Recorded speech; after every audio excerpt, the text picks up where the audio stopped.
ये है cathode ray discharge tube, जिसकी हेल्प से सर जे थॉमसन 1872 में एक्सपेरिमेंट करना शुरू करेंगे और 1897 में जाकर उन्हें कामयाबी मिलेगी और एक नए पार्टिकल की खोज करेंगे जिसका नाम होगा इलेक्ट्रॉन।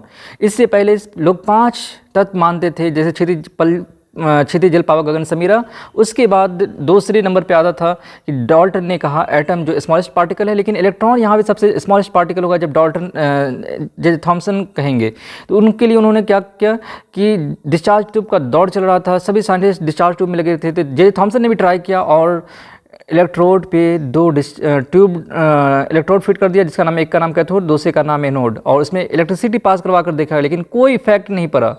उसके बाद टेंशन, उसके बाद क्या किया, इस वैक्यूम पंप की सहायता से, इस वैक्यूम पाइप से ये इनका प्रेशर को निकाल दिया जाता है और इसका pressure 10⁻³ mm of Hg maintain किया जाता है और फिर देखा जाता है क्या होता है। और उस पर अब मैं 10 किलोवोल्ट से लेकर 20 किलोवोल्ट तक वोल्टेज पास करवाऊँगा, पोटेंशियल डिफरेंस दूंगा, इलेक्ट्रिसिटी पास करवाऊँगा, DC नहीं बल्कि AC। उसके बाद देखूंगा क्या होता है। इसके अंदर तो पार्टिकल बिल्कुल है ही नहीं, देखते हैं क्या होता है। अब जैसे ही मैं इस पे इलेक्ट्रिसिटी पास करवाया, देख रहा हूँ कैथोड रे प्रोड्यूस कर रहा है कुछ ना कुछ, और ये कैथोड रे से प्लस की तरफ, एनोड की तरफ जा रहा है, और ये भी स्ट्रेट लाइन में मूव कर रहा है। इसका मतलब कि आप जानते होंगे, टिंडल इफेक्ट पढ़े होंगे, याद होगा, प्रकाश का प्रकीर्णन, स्कैटरिंग। तो वहाँ पे क्या होता है, जब पार्टिकल हुआ तभी पाथ दिखाई देता है। इसका मतलब ये पाथ शो कर रहा है इसके अंदर। इसका मतलब एक पार्टिकल है जिसका कुछ ना कुछ नाम होगा, और ये निगेटिव से पॉजिटिव की तरफ जा रहा है, इसका मतलब ये निगेटिव चार्ज होगा। और दूसरा प्रॉपर्टीज़ क्या है कि ये स्ट्रेट लाइन में मूव करता है। इसके अंदर काइनेटिक एनर्जी या मास है या नहीं है पता नहीं, अब उसकी मास का भी मुझे पता लगाना। उसके लिए मैंने पहले क्या किया, एक चेक करने के लिए ये जो प्रोड्यूस हुआ है कैथोड रे, तो ये स्ट्रेट लाइन में जा रहा है। इसको हम एक जिंक सल्फाइड का लेयर कह सकते हैं या फॉस्फोरेसेंट मटेरियल भी कहा जा सकता है।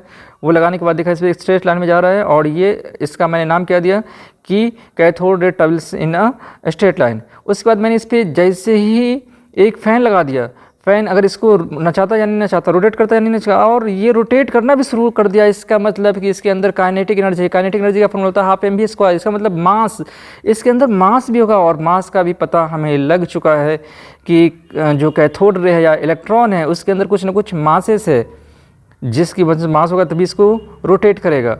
अब मैं इस पे इलेक्ट्रिक और मैग्नेटिक फील्ड अप्लाई करके देखता हूँ, ऊपर पॉजिटिव प्लेट और नेगेटिव प्लेट डाल करके किस तरफ मूव कर रहा है। तो अरे वाह, ये पॉजिटिव की तरफ मूव कर रहा है, इसका मतलब पक्का 100% ये नेगेटिव चार्ज ही है। अब मैं इस पर मैग्नेट लगाऊंगा, मीन्स टू से मैग्नेटिक फील्ड अप्लाई करके देखूंगा। आप इसको घर पे भी ट्राई कर सकते हैं, लेकिन घर पे कैसे ट्राई करेंगे, एक लेज़र लाइट लेंगे, उस पर मैग्नेट ऊपर लगा देंगे, ऊपर की तरफ मूव करेगा नहीं, मूव करेगा। क्यों कि ये AC नहीं DC है। तो अब आप डिस्चार्ज ट्यूब टीवी का ले सकते हैं और उसमें मैग्नेट लगा कर देखेंगे तो वो मूव करेगा। तो देखेंगे ये मैग्नेट लगाने के बाद क्या हुआ, ये ऊपर की तरफ मूव कर रहा है। अरे वाह, इसका मतलब मैग्नेटिक इफेक्ट भी दिखा रहा है, मैग्नेटिक इफेक्ट भी शो कर रहा है। तो टोटली मैं पहुंचता हूं कुछ कंक्लूजन पे। तो मैं कह सकता हूं कि Important properties of cathode rays. First, cathode rays travels in a straight line. Second, they are negatively charged. Third, electric and magnetic field deflect cathode rays. Fourth, they are produced at the cathode and travel to the anode in a vacuum tube. Fifth, their properties do not depend upon the electrode and gas used in a vacuum tube. The speed of cathode rays is slower than that of light. 7.